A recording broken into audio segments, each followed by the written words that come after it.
हमारे सामने जो क्वेश्चन लिखा हुआ है 2019 में आया है कि के का मान ज्ञात कीजिए यदि बिंदु A 2,3 B 4, और C 6, -3 संरेखी है। इस सवाल को सॉल्व करने से पहले हम समझते हैं कि संरेखी क्या होता है।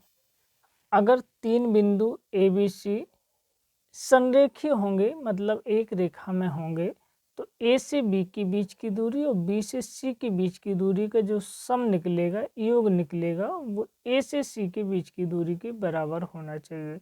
अगर ऐसा है तो हम कह सकते हैं कि तीनों बिंदु संरेख हैं, मतलब एक रेखा में हैं।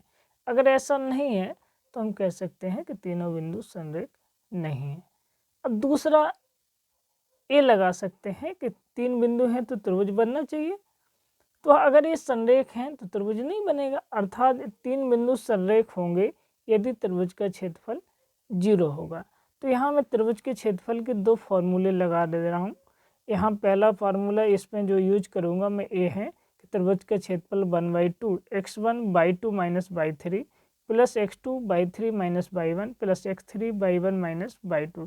इस वाले सवाल में मैं इसको यूज करूँगा।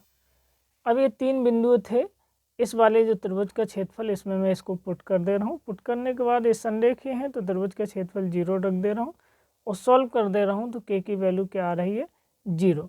के की वैल्यू जो 0 अगर है, के की वैल्यू 0 इसमें रखेंगे तो ये तीनों बिंदु संरेख हो जाएंगे। Thank you.